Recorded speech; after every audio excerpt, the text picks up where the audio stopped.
जय श्री कृष्ण भक्तों। भक्तों, कार्तिक महात्म्य 11वां अध्याय। एक समय नारद जी श्री व्यास जी से पूछने लगे कि हे व्यास जी, गृहस्थाश्रम सब आश्रमों से उत्तम क्यों माना गया है। तब व्यास जी ने कहा, जैसे सब नदियां समुद्र में आश्रय पाती हैं और सब जीव माता का आश्रय पाकर ही जीवित रहते हैं। 6 प्रकार के प्राणी, भिक्षुक, ब्रह्मचारी, सन्यासी, विद्यार्थी, गुरु पूजक, यात्री तथा जीविका रहित, ये सब गृहस्थों का ही आश्रय पाते हैं। फिर व्यास जी बोले, हे नारद, अब तुम अति पुण्य देने वाला एक पुरातन इतिहास सुनो। उत्तानपाद राजा का पुत्र उत्तम था, जो बड़ा ही बलवान और मदिरा पीने वाला था। उसने बहुला नाम वाली स्त्री के साथ विवाह किया और राजा रानी दोनों ही अति प्रेम के साथ रहने लगे। एक समय राजा ने वैश्या का नृत्य देखते हुए मदिरा पान किया और रानी को भी मदिरा पान करने के लिए कहा, परंतु रानी ने उसका कहना नहीं माना। इस पर राजा ने क्रोधित होकर अपने अनुचरों को आज्ञा दी कि वह रानी को किसी निर्जन वन में छोड़ आए। तत्पश्चात राजा रानी के वियोग में दुखी तो हुआ, मगर उसने दूसरा विवाह नहीं किया और प्रजा की पुत्र के समान पालने लगा। एक दिन एक ब्राह्मण राजा के पास आकर कहने लगा, हे राजन, कोई मेरी स्त्री का अपहरण करके ले गया है। उसके वियोग में मैं अति दुखी हूँ, इसलिए तुम उसे ढूंढ कर लाओ। राजा कहने लगा कि महाराज, मैं नहीं जानता कि आपकी स्त्री कौन, किधर और कहाँ ले गया है, अतः मैं आपकी स्त्री को कैसे ढूंढ कर ला सकता हूँ। ब्राह्मण कहने लगा, राजन, छठा भाग लेकर आप प्रजा के रक्षक हैं। मेरी स्त्री घर में सो रही थी, वहां से उसे कोई हर कर ले गया है। अब आपका कर्तव्य है कि आप उसे कहीं से भी ढूंढ कर लाओ। राजा कहने लगा, हे विप्र, मैंने तुम्हारी स्त्री को कभी देखा तक नहीं है, वह कैसे स्वभाव और रूप वाली है। तब ब्राह्मण बोला कि वह यद्यपि कठोर वचन बोलने वाली, कुरूपा, काले रंग की तथा कर्कश स्वभाव वाली है, परंतु मैं उसकी कोई निंदा नहीं करता, क्योंकि वह मेरी पत्नी अर्थात अर्धांगिनी है। तब राजा कहने लगा कि जब तुम्हारी स्त्री ऐसी कुरूपा और क्रूर स्वभाव वाली है, तो तुम उसे लेकर क्या करोगी। मैं अति सुंदर और कल्याणकारी दूसरी स्त्री लाकर तुम्हें दे देता हूँ। ब्राह्मण कहने लगा, हे राजन, मेरी स्त्री मेरे धर्म और कर्म की अर्धांगिनी है, उसकी रक्षा करना मेरा परम धर्म है। जो पति अपनी स्त्री की रक्षा नहीं करता, उसके वर्ण शंकर संतान उत्पन्न होती है और उसके पितर नरकवासी होते हैं। जो मनुष्य वैश्यागामी होता है, उसका कल्याण नहीं होता। जो मनुष्य ऋतुकाल के पश्चात अपनी स्त्री से भोग नहीं करता, उसके पितर 1 मास तक उससे रुधिर में तैरते रहते हैं। ब्राह्मण के ऐसे वचन सुनकर राजा अपने शस्त्र लेकर रथ पर सवार हुआ और चारों ओर घूम फिरकर उस स्त्री को खोजने लगा। कुछ दूर जाकर उसने एक आश्रम देखा, जहाँ पर एक महान तेजस्वी ऋषि कुशा पर आसन पर विराजमान थे। राजा को देखकर भी उस ऋषि ने राजा का कोई आदर सत्कार नहीं किया और बोला, मैं जानता हूँ कि तुम राजा उत्तानपाद के पुत्र हो, मगर तुम यहाँ किस कारण से आए हो। राजा कहने लगा, हे मुनि, ब्राह्मण के घर से कोई उसकी स्त्री को हर कर ले गया है, मैं उसी की खोज में इधर आया हूँ, परंतु आपने अर्घ्य आदि कुछ भी नहीं दिया और ना ही किसी प्रकार का सत्कार किया, इसका क्या कारण है। ऋषि ने उत्तर दिया, राजन, तुम अर्घ्य योग्य होते हुए भी इस समय उसके पात्र नहीं हो, क्योंकि तुमने अपनी निरपराध स्त्री को वन में त्याग दिया है। जहाँ स्त्री का यह धर्म है कि वह तन मन से अपनी पति की सेवा करे तथा उसकी आज्ञा का पालन करे, वहाँ पुरुष का भी धर्म है कि वह अपनी स्त्री का यथोचित सम्मान करे। जिस घर में स्त्रियों का मान होता है, वहाँ पर देवताओं का वास होता है। जहाँ स्त्रियों का अनादर होता है, वहाँ कभी भी सुख शांति नहीं रह सकती। इतना सुनकर राजा लज्जा युक्त हो पूछने लगा कि हे भगवान, आप भूत, भविष्य और वर्तमान तीनों काल को जानने वाले हैं, इसलिए कृपा करके बतलाइए कि ब्राह्मण की स्त्री को कौन और कहाँ लेकर गया है।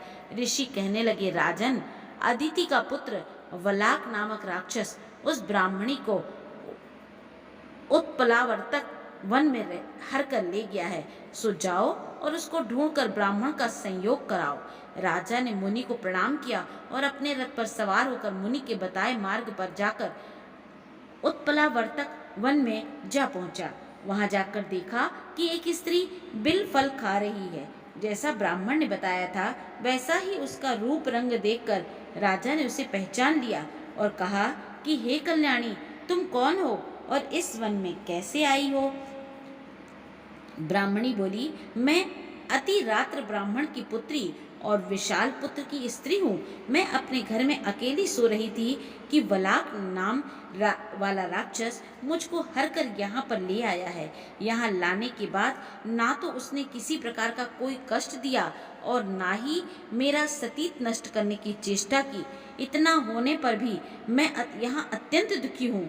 राजा ने कहा, हे ब्राह्मणी, वह राक्षस कहाँ गया है? मुझको तुम्हारे पति ने ढूंढने के लिए भेजा है। ब्राह्मणी ने कहा, वह इस वन में अमुक स्थान में गया है। तब राजा ने ब्राह्मणी के बताए हुए स्थान पर जाकर राक्षस को देखा। राजा को देखकर वह राक्षस उसके पैरों पर गिर पड़ा और कहने लगा, हे राजन, मुझे क्या आज्ञा है? राजा ने कहा, हे निशाचर, तू इस ब्राह्मणी को क्यों लाया है? राक्षस कहने लगा, राजन, जो हुआ सो हुआ। अब आप मुझे जो भी आज्ञा देंगे मैं प्रसन्नता पूर्वक उसका पालन करूंगा।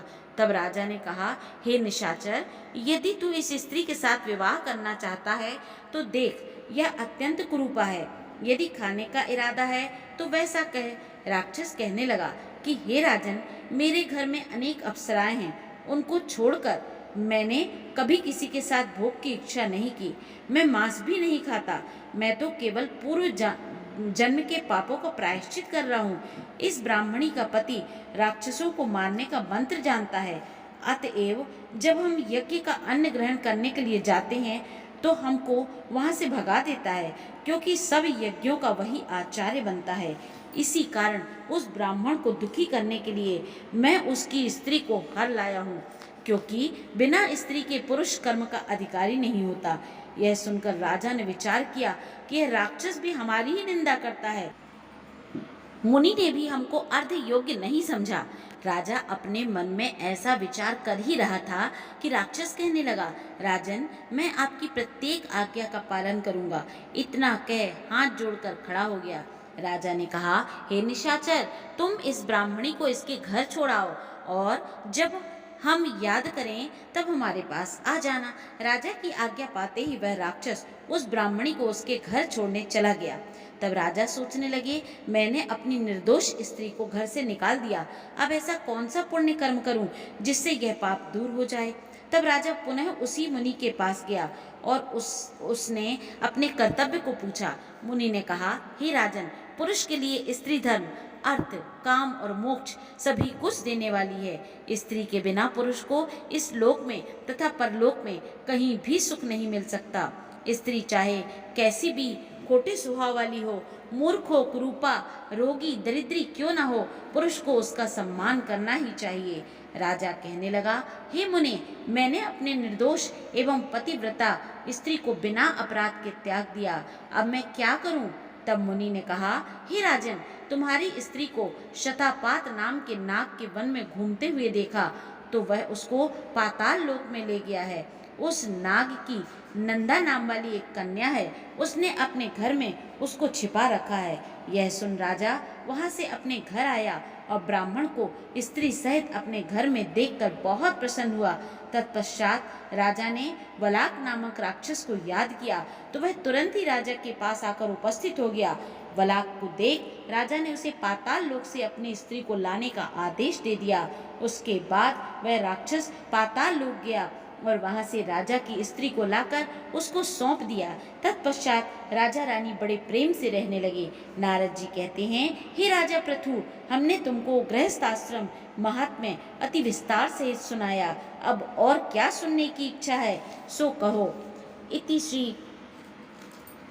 कार्तिक महात्म्य 11वां अध्याय समाप्त। जय श्री कृष्ण भक्तों।